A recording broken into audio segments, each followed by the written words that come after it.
Nós temos estudado e vamos terminar hoje a nossa série Metamorfose. Temos estudado nesse último mês a respeito das mudanças e da metamorfose que o Senhor Deus quer operar em nossas vidas. E eu quero te convidar a abrir sua Bíblia comigo em 2 Coríntios capítulo 12.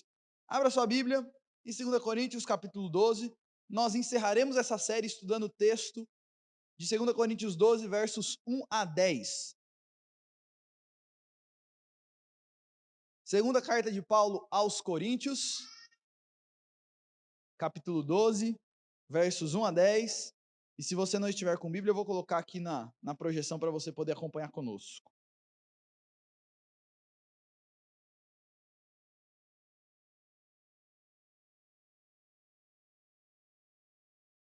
Antes de lermos esse texto, eu quero começar fazendo uma recapitulação das coisas que nós vimos durante esse mês nessa série até agora. A primeira coisa que nós falamos, e quando nós começamos a trabalhar essa série, é que nós todos precisamos de uma metamorfose de coração. O nosso maior problema não são as circunstâncias complicadas à nossa volta. O nosso maior problema é o nosso próprio coração, que reage de diversas formas erradas às circunstâncias à nossa volta.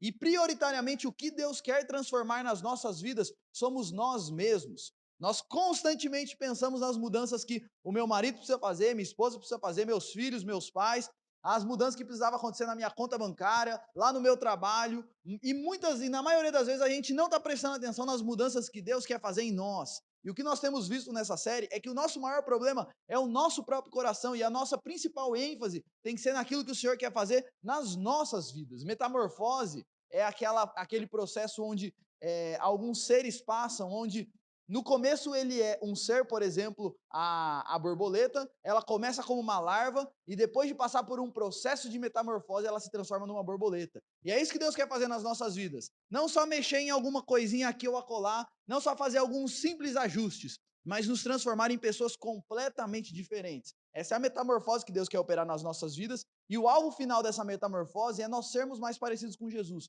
No fim, é isso que o Senhor quer trabalhar nas nossas vidas. Jesus nos salva, Jesus nos transforma, Jesus nos perdoa, Jesus nos dá vida eterna, e Ele começa uma obra em nossas vidas, para que a cada dia nós sejamos mais parecidos com Cristo. Foi para isso que o Senhor entrou na história na pessoa de Jesus. Eu não sei se você sabe disso, mas todos os problemas que nós enfrentamos nesse mundo é fruto do pecado, é fruto do erro do ser humano contra Deus, que fez com que tanto o ser humano passasse a ser pecador, quanto todo esse mundo está desestabilizado por causa do pecado. Jesus entrou na história e morreu naquela cruz para pagar o preço dos nossos pecados. E quando nós nos rendemos a Cristo, nós somos salvos, nós somos perdoados, somos limpos dos nossos pecados, e a partir desse momento ele começa uma obra em nossas vidas.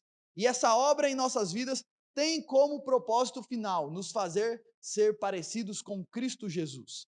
E é por isso que metamorfose deve ser o estilo de vida de todo discípulo de Jesus. Se eu caminho com Cristo, eu preciso estar em constante mudança. Eu preciso estar olhando para a minha vida dizendo o seguinte: ano passado eu era diferente do que eu sou hoje, ano que vem eu vou ser diferente do que eu sou hoje, e eu estou constantemente mudando, aprendendo mais e sendo transformado, cada dia menos parecido, mais vazio de mim mesmo e mais cheio de Jesus e mais parecido com Ele. Falamos também que Jesus prometeu o seguinte: eu vou começar essa obra e eu vou desenvolver essa obra. Quem é do Senhor estará sendo trabalhado por Ele e estará nesse processo constante de mudança, porque aquele que começou a boa obra prometeu que vai com ela até o fim. E nós até brincamos, quando nós falamos esse texto, que a obra que Jesus começa em nós não é igual à obra pública, que começa, para por um tempo, depois volta, acaba o dinheiro, muda o prefeito. Não, é uma obra que ele está incessantemente, em todos os momentos, trabalhando para produzir a imagem dele em nós. Nós falamos na semana passada que o nosso papel em toda essa obra que o Senhor está desenvolvendo em nossas vidas é nos consagrarmos inteiramente a Deus, oferecermos o nosso corpo diariamente e constantemente a esse Senhor em consagração total, não nos conformarmos com esse mundo e sermos constantemente renovados e transformados à medida que a nossa mente vai sendo renovada pelo Senhor. E hoje o que eu quero trabalhar com os irmãos, a partir desse texto de 2 Coríntios, é qual é o papel das aflições nesse processo de metamorfose. Porque nesse processo que Deus está desenvolvendo em nossas vidas, uma das coisas que Ele usa abundantemente nesse processo são as aflições, são as provações, é o sofrimento que acontece em nossas vidas. E hoje eu quero ver com você qual é o papel das aflições e do sofrimento nessa obra de metamorfose que o Senhor Jesus está desenvolvendo em nossas vidas. Quero ler com você 2 Coríntios 12, versos 1 a 10, que diz o seguinte: se é necessário, Paulo dizendo, se é necessário que eu me glorie, ainda que não convém, passarei as visões e revelações do Senhor. Conheço um homem que, há 14 anos, foi arrebatado até o terceiro céu. Se no corpo ou fora do corpo, não sei, Deus o sabe. E sei que o tal homem, se no corpo ou fora do corpo, não sei, Deus o sabe, foi arrebatado ao paraíso e ouviu palavras inefáveis, as quais não é lícito ao homem referir. De tal coisa me gloriarei, não porém de mim mesmo, salvo nas minhas fraquezas. Pois se eu vier a gloriar-me, não serei nécio, porque direi a verdade, mas abstenho-me para que ninguém se preocupe comigo, mais do que em mim vê ou de mim ouve. E para que eu não me ensoberbecesse com a grandeza das revelações, foi-me posto um espinho na carne, mensageiro de Satanás, para me esbofetear, a fim de que eu não me exalte. Por causa disso, 3 vezes pedi ao Senhor que o afastasse de mim. Então ele me disse: a minha graça te basta, porque o poder se aperfeiçoa na fraqueza. De boa vontade, pois, mais me gloriarei nas fraquezas, para que sobre mim repouse o poder de Cristo. Pelo que sinto prazer nas fraquezas, nas injúrias, nas necessidades, nas perseguições, nas angústias por amor de Cristo. Porque quando sou fraco, então é que sou forte. Meus irmãos, eu quero começar falando sobre uma das avaliações e uma das reflexões que eu tenho tido ultimamente.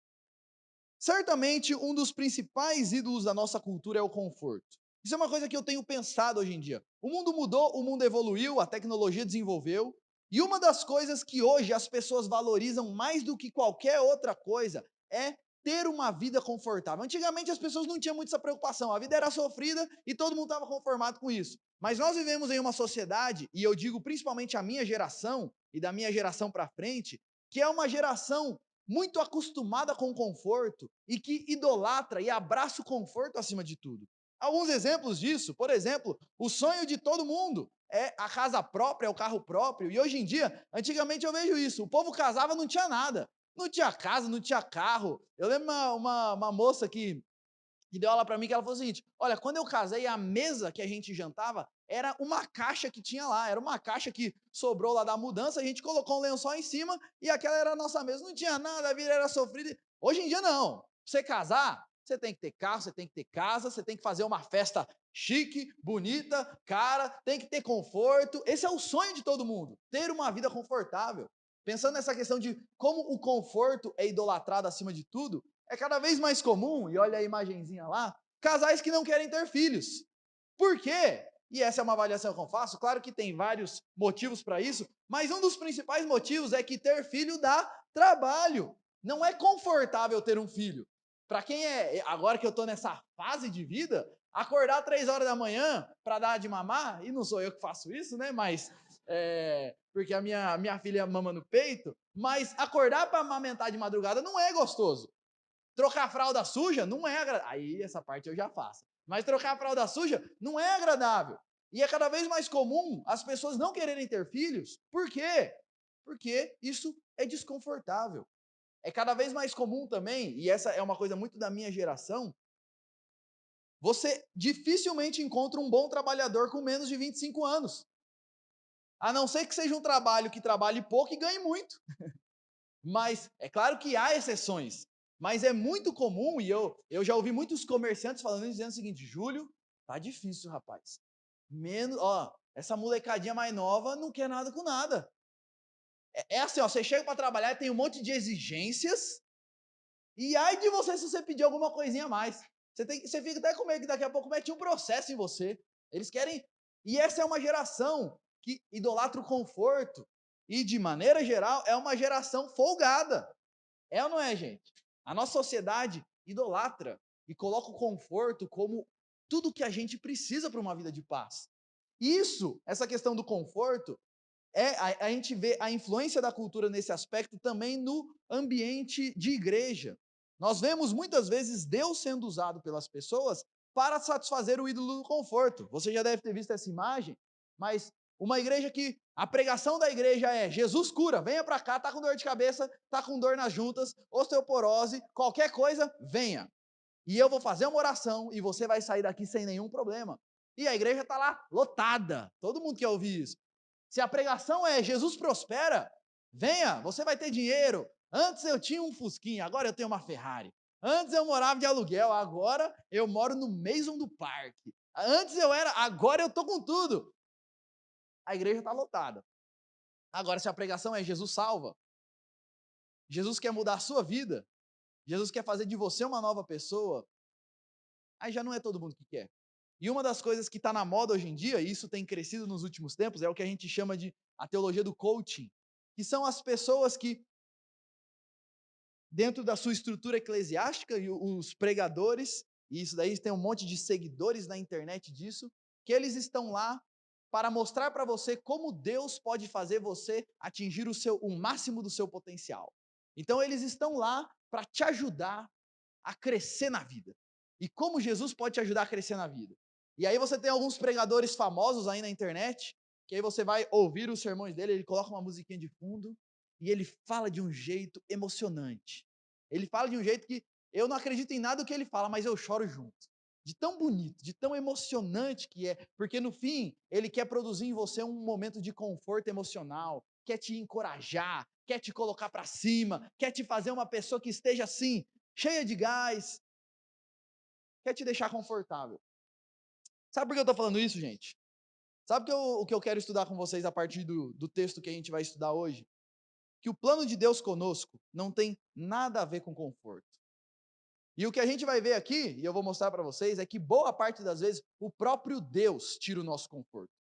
O próprio Deus promove situações que nos fazem passar por situações extremamente desconfortáveis.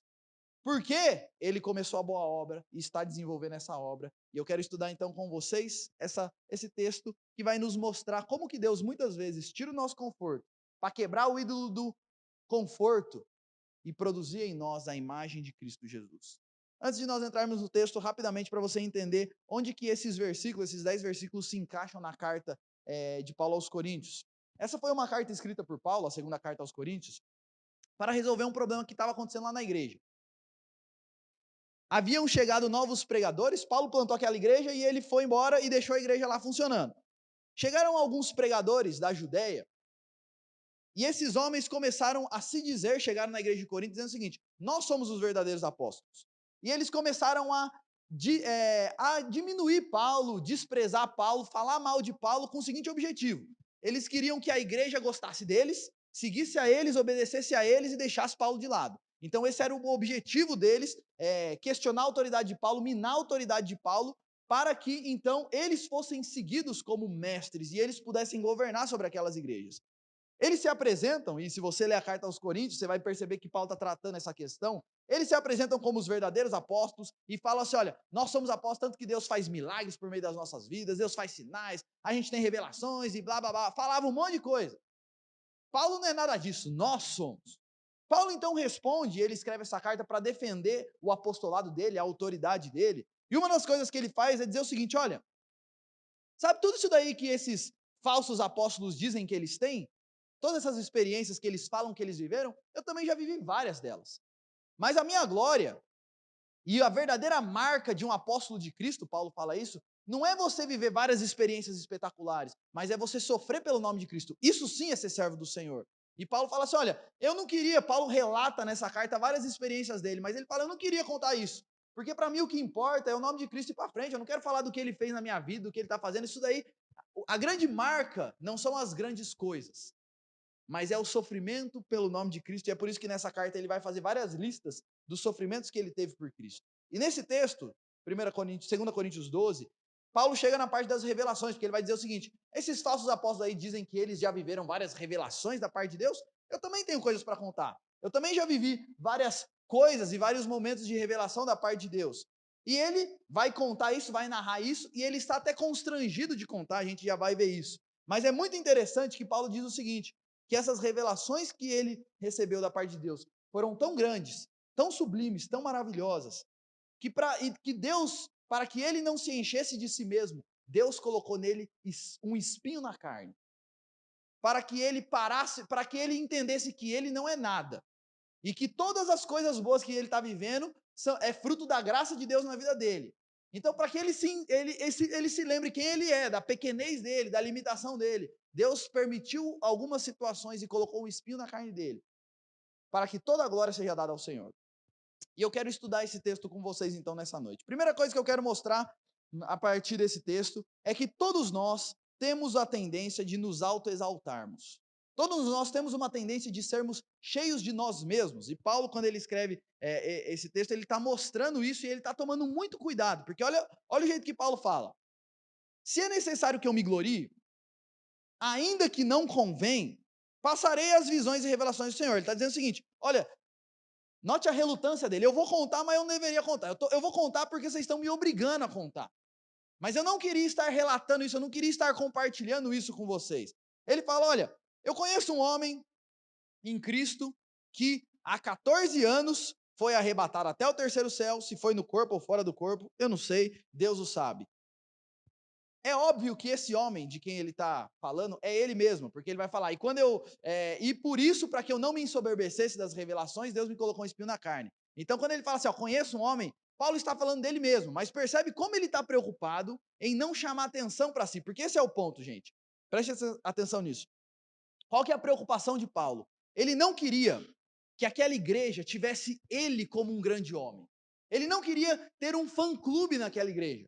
Ele queria que toda a atenção e todos os olhos estivessem voltados para Jesus e não para ele. Então, por isso que ele escreve assim, todo cheio de dedos, todo preocupado. E ele vai dizer: esse homem que eu conheço, ele foi arrebatado até o terceiro céu. E percebe isso? Fazia quanto tempo que ele tinha sido arrebatado? 14 anos. Duas coisas aqui que eu acho interessante. Primeiro, ele demorou 14 anos para contar isso para alguém. Ele viveu uma experiência com o Senhor e ele guardou isso para si.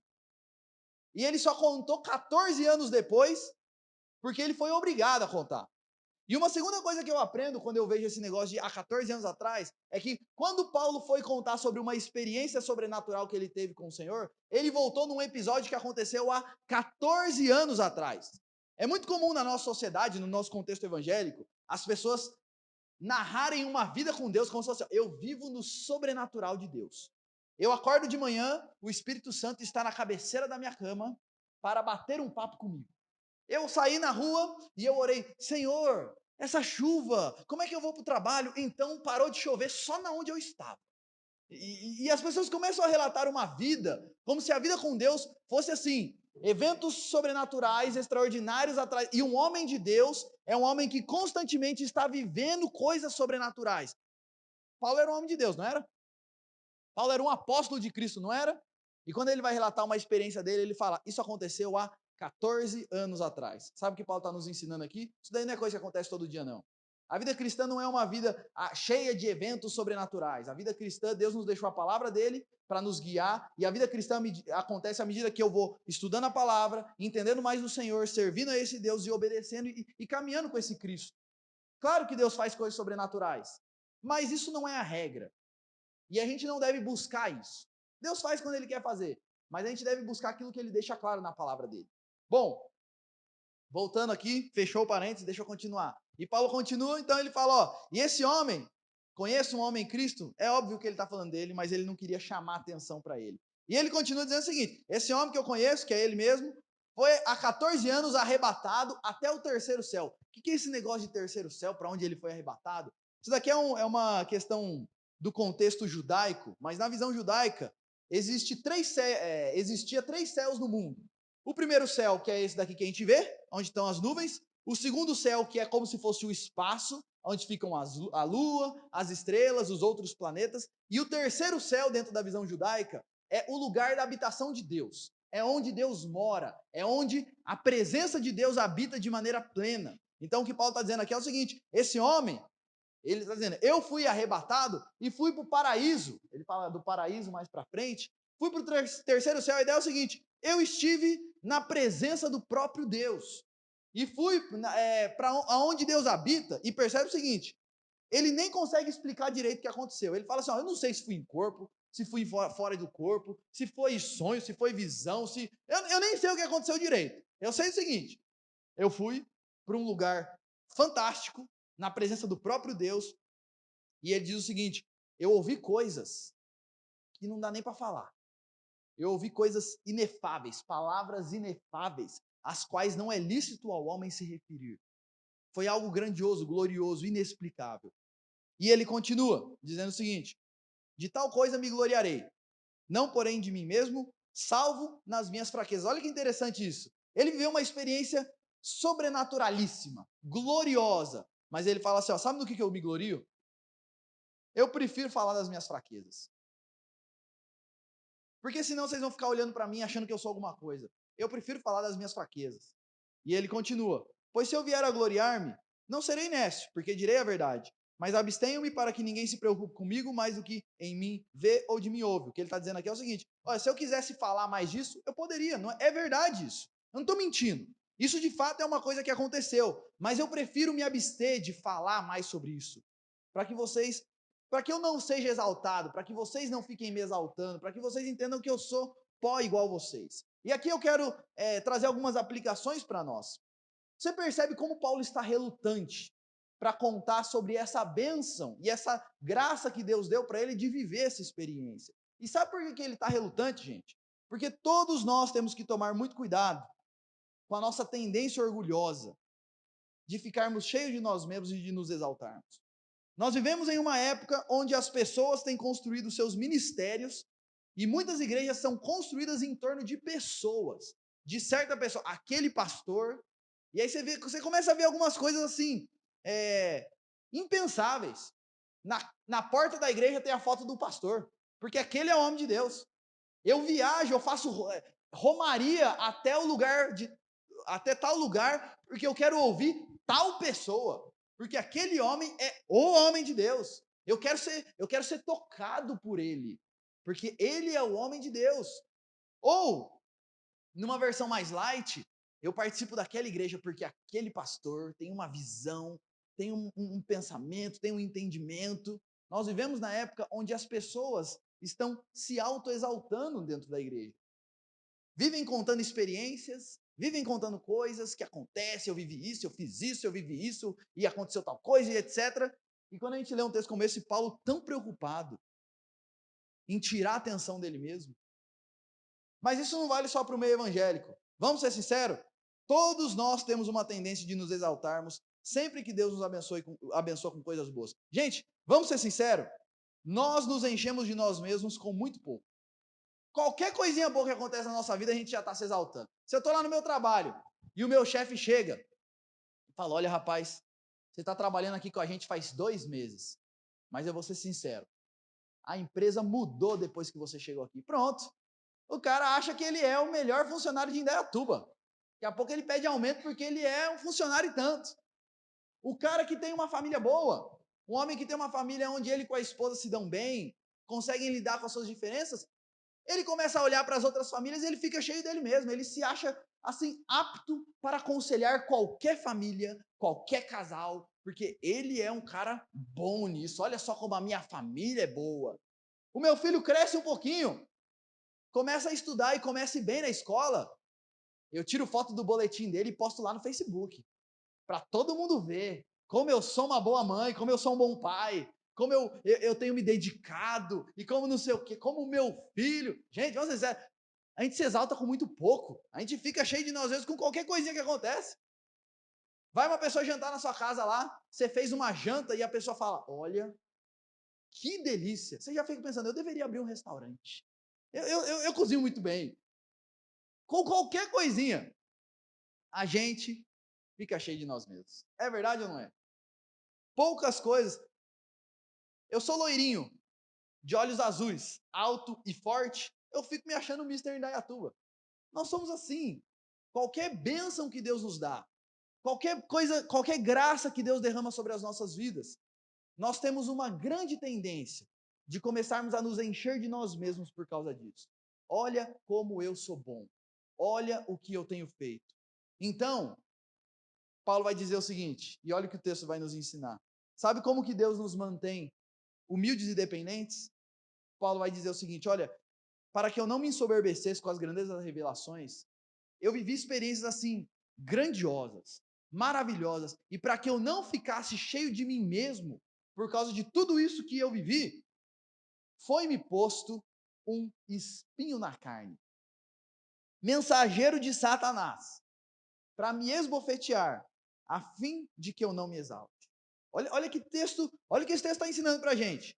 Para Deus nos manter humildes e dependentes dele, ele coloca, muitas vezes, espinhos na nossa carne. O que é esse espinho na carne que Paulo fala? Você sabe o que é? Eu também não sei. A gente não sabe, e ninguém sabe o que é exatamente esse espinho na carne quando Paulo se refere, do qual Paulo está falando aqui nesse texto. Pode ser um problema do corpo dele, um problema de saúde, por exemplo, uma doença crônica, um problema de dor crônica que ele tinha, um problema nos olhos. A gente não sabe, um problema de estômago, gastrite aguda. A gente não sabe, pode ser um problema de saúde, ou pode ser também alguma situação que acontecia em volta dele, que ele não podia fazer nada para mudar e que o afligia profundamente. Preocupações, aflições emocionais, aflições espirituais, não sei. Mas o ponto é, era alguma questão que Paulo vivia que trazia muito sofrimento para ele.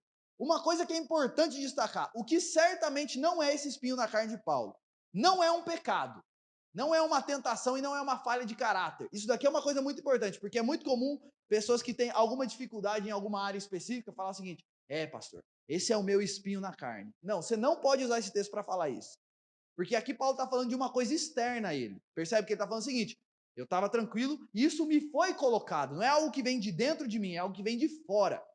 Então, quando Paulo fala nesse texto, é dito que o espinho era algo que foi colocado nele. É fruto de uma ação externa, um mensageiro de Satanás, não de uma luta interna. Então, isso daqui, quando Paulo fala nesse texto sobre o espinho na carne, ele não está falando de algum pecado, alguma falha de caráter que ele tinha, alguma tentação que ele enfrentava. Mas era alguma situação difícil que ele enfrentava em volta dele e que ele não podia fazer nada e que trazia muito sofrimento para ele. O que a gente sabe sobre essa questão do espinho na carne? E aí algumas coisas que a gente pode dizer sobre esse espinho na carne de Paulo. Primeiro, que era algo muito doloroso. A ideia do espinho na carne, essa ideia foi tirada do contexto da época.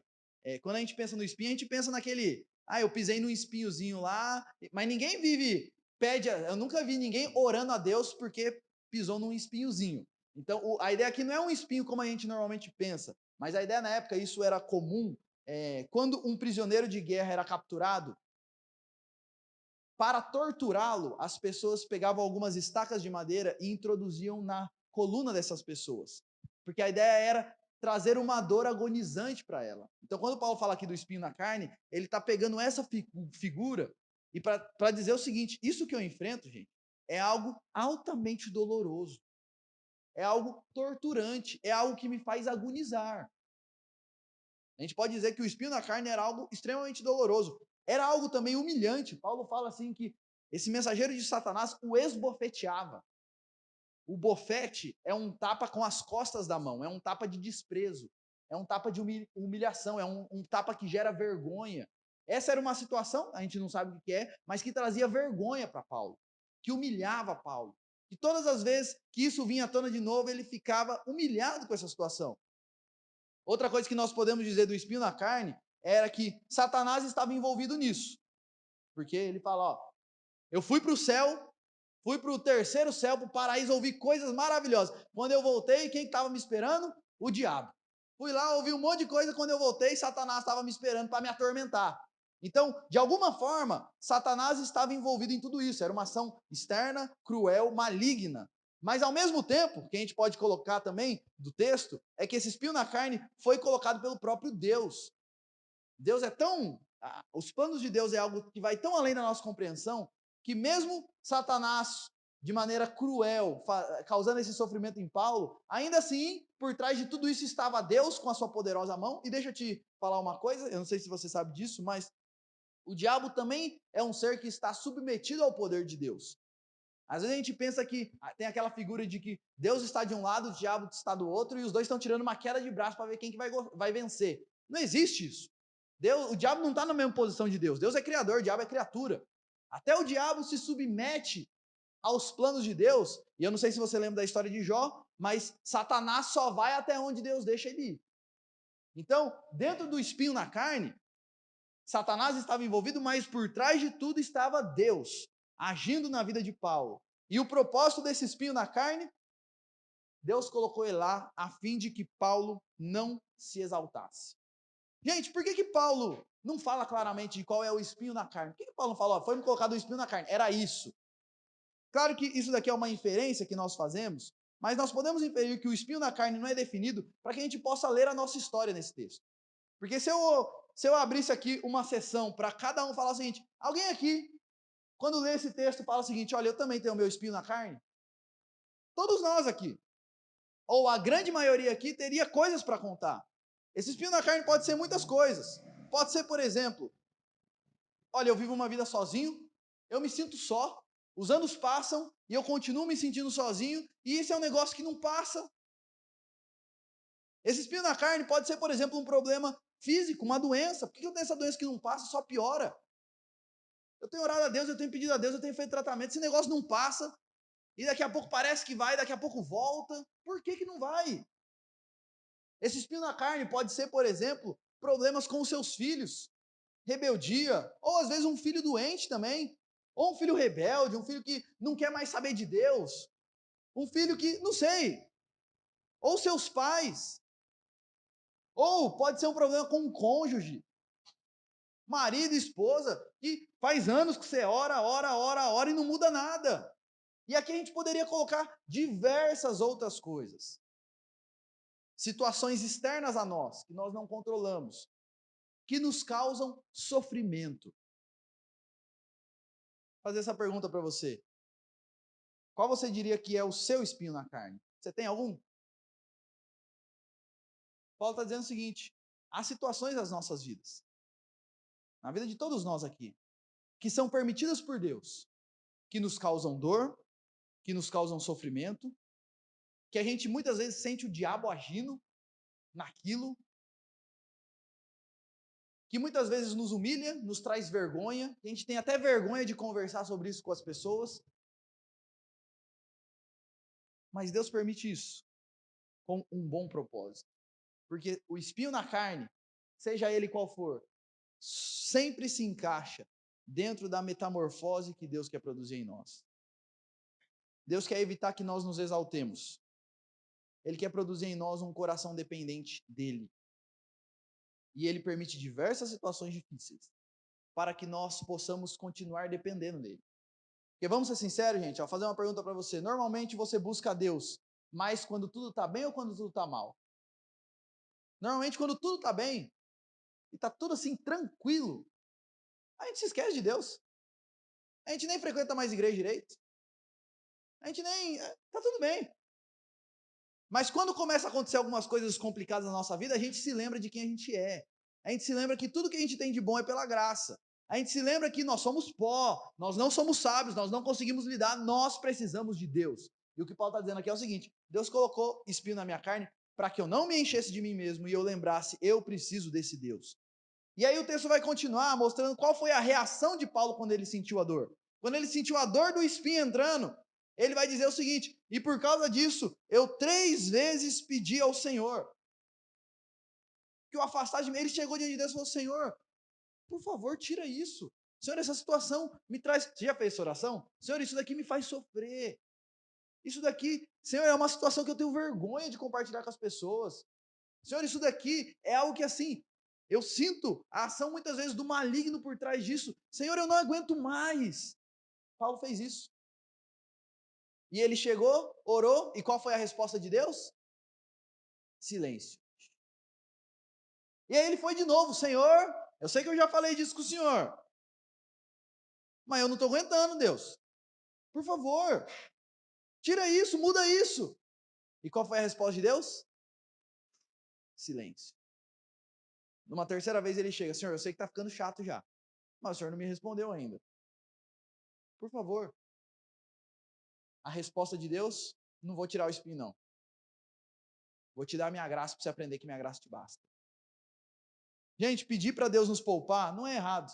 Pedir para Deus, Deus, isso daqui está me causando sofrimento, me livra disso, isso não é errado. E a Bíblia nos encoraja a fazer isso. Mas essa história de Paulo nos ensina duas coisas.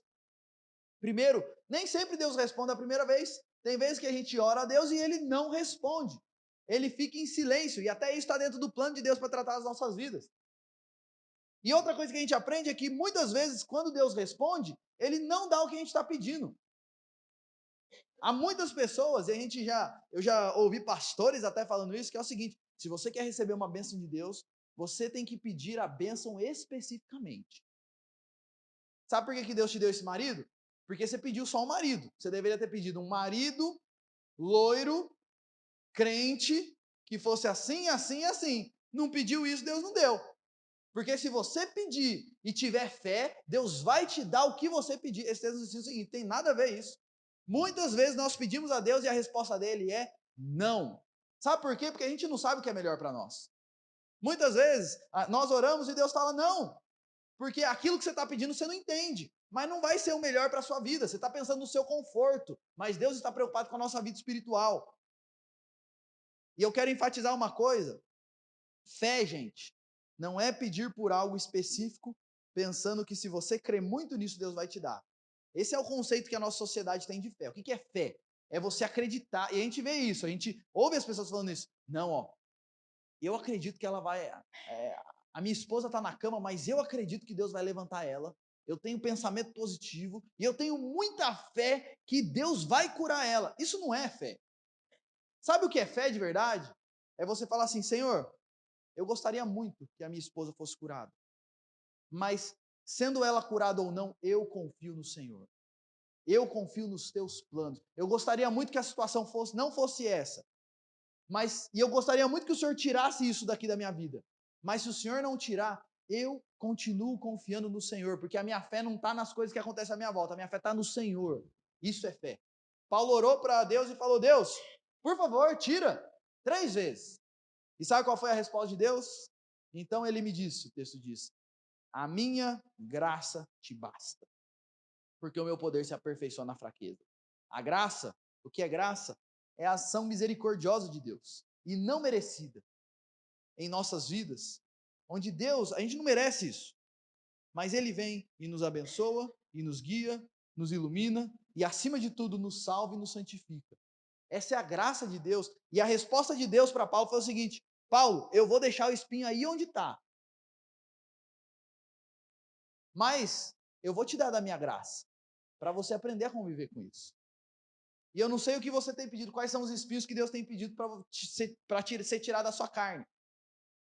Mas talvez a resposta de Deus para você tenha sido o seguinte: eu vou deixar esse espinho aí onde está, mas eu vou te dar a minha graça para você aprender a conviver com isso. Para você aprender que tudo que você precisa você encontra em mim.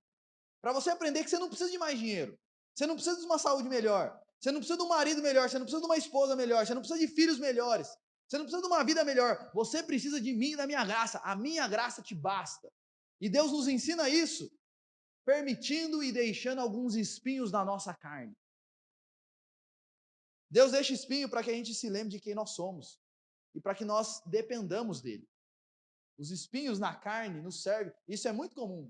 A minha vida vai tudo bem. Eu tenho um bom emprego, eu tenho dinheiro, eu tenho uma boa família, eu tenho isso, eu tenho isso, eu tenho isso, eu tenho isso, e eu estou com tudo.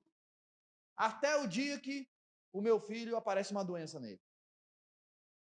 Aí eu me lembro o seguinte: dinheiro, eu posso ter todo o dinheiro do mundo, as coisas não estão no meu controle.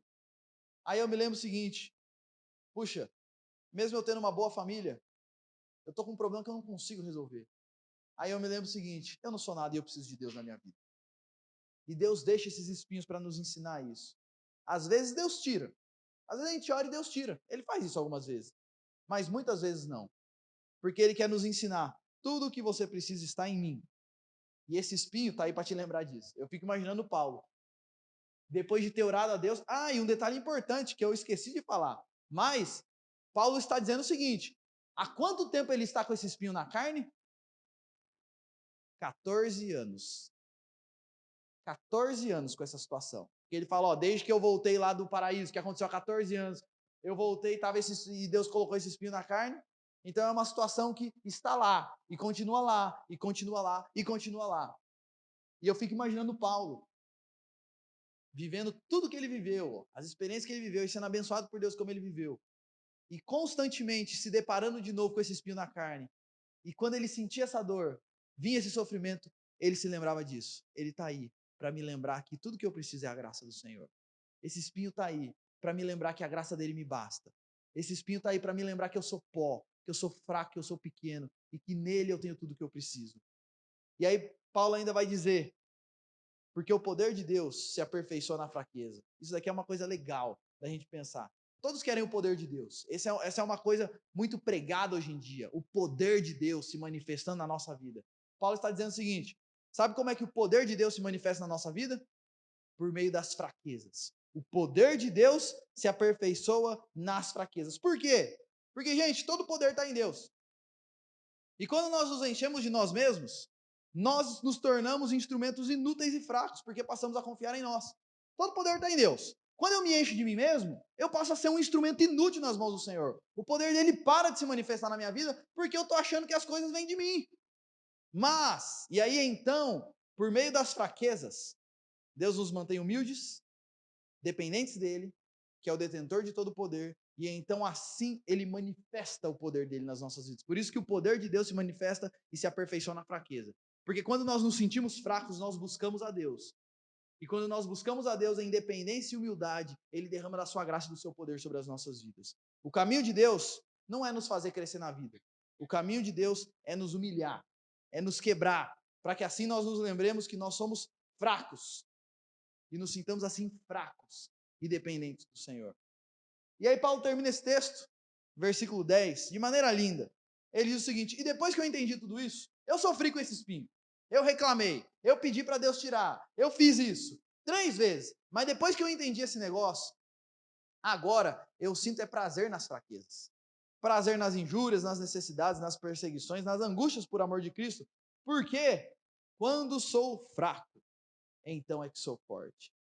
As fraquezas aqui são situações de sofrimento, que nos lembra como nós somos fracos, limitados, mortais, enfim, que nós não somos melhores que ninguém, que nós somos esses seres pequenos que nós sabemos que somos. Para o mundo, fraquezas são desprezíveis. Para o mundo, para a nossa sociedade, você viver situações de sofrimento, situações de fraqueza, situações de vulnerabilidade, situações de humilhação, isso é terrível. Ninguém quer isso. Mas para nós, as fraquezas são o segredo da bênção, do poder e da manifestação da graça do Senhor nas nossas vidas. Todos querem o poder de Deus, mas só há um caminho para isso: Deus nos quebrar, para que nós saibamos que nós não somos nada, e assim nós daremos toda glória ao Senhor. As fraquezas nos transformam em pessoas vazias de nós mesmos e dependentes do Senhor. E eu quero te dizer uma coisa nessa noite, preste atenção em mim. Eu não sei quais são os espinhos que você enfrenta, e quais são as situações de sofrimento que estão fora do seu controle que você passa. Mas uma coisa eu tenho certeza: se você já se rendeu a Cristo e tem uma vida com Cristo, isso daí faz parte da obra que ele está desenvolvendo. E o propósito dele com essas situações é lembrar você que você é fraco, que você é pequeno, que você não é nada e que você precisa dele. E também te lembrar que a graça dele é melhor que a vida. E que com essa graça você pode enfrentar qualquer coisa, e enfrentar qualquer coisa bem e em paz, porque a graça do Senhor Jesus nos basta. E eu quero encerrar trazendo algumas reflexões finais. Muitos hoje têm pregado um cristianismo focado nas bênçãos, mas o cristianismo bíblico, ele é focado na metamorfose e Deus quer operar em nós. Essa é a preocupação de Deus, não é o nosso conforto, é o nosso caráter.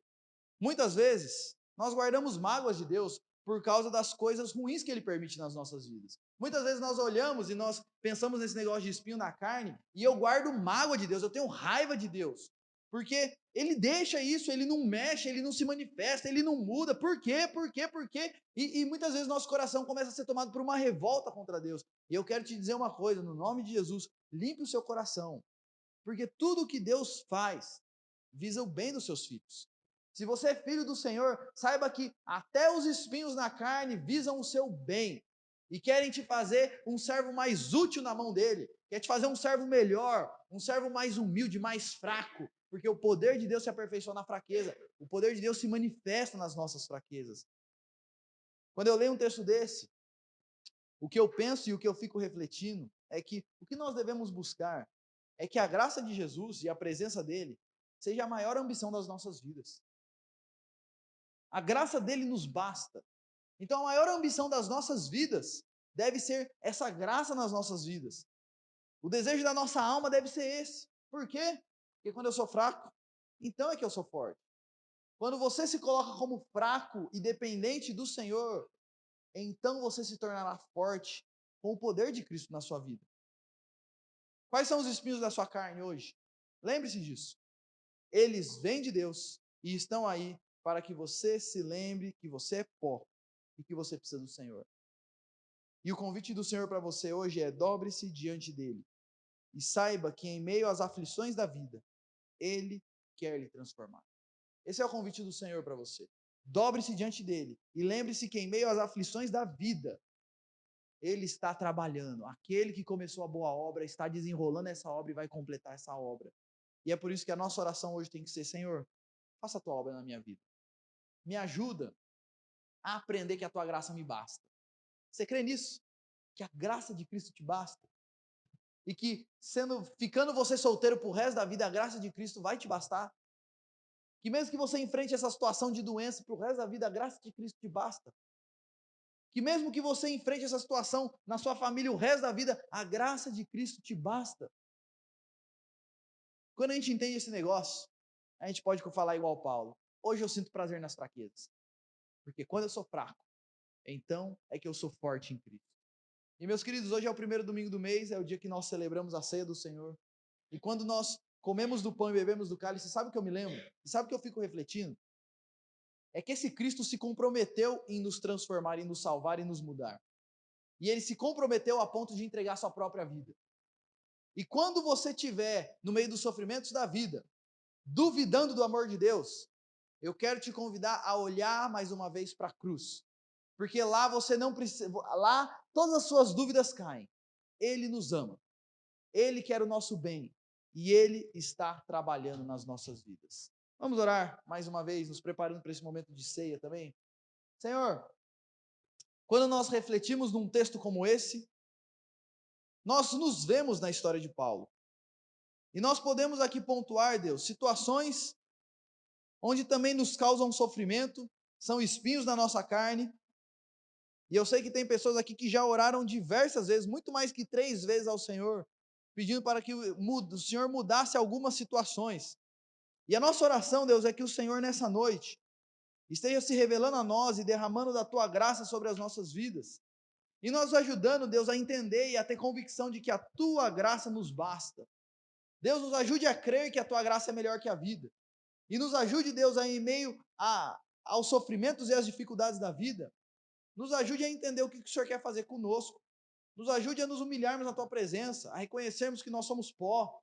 Nos ajude a nos esvaziarmos de nós mesmos, para que sejamos totalmente humildes e dependentes de Cristo, para que o teu poder e a tua graça se aperfeiçoem nas nossas vidas, para que o teu poder seja derramado nas nossas vidas, e assim, Deus, nós vivamos uma vida cheia do Senhor, para a honra e glória do Senhor, para que toda a honra e toda a glória sejam no fim dadas a Ti por meio das nossas vidas. Então a nossa oração, Deus, nos ensine isso. Trabalha nesse sentido nas nossas vidas. E Deus, obrigado pela esperança que nós temos de que aquele que começou a boa obra vai cumprir. Nós vivemos situações de sofrimento no presente, é verdade. Mas o Senhor promete que um dia tudo isso vai acabar. O Senhor vai voltar, o Senhor vai completar a tua obra nas nossas vidas e nós viveremos para sempre redimidos na presença do Senhor. Obrigado por todas as convicções que nós temos em Ti. E agora, Deus, nesse momento de ceia, de santa ceia, nós pedimos que o Senhor use mais esse momento para alimentar os nossos corações da graça de Cristo, para nos relembrar mais uma vez do seu sacrifício, do sacrifício de Cristo naquela cruz, e não só nos relembrar como um fato histórico, mas nos relembrar como isso muda completamente as nossas vidas hoje, e como isso transforma e tem poder para nos fazer suportar as aflições na tua graça. Então, Deus, trabalha em nossas vidas e ministra aos nossos corações nesse momento. É o que nós oramos, é o que nós pedimos no nome de Cristo Jesus. Amém e amém.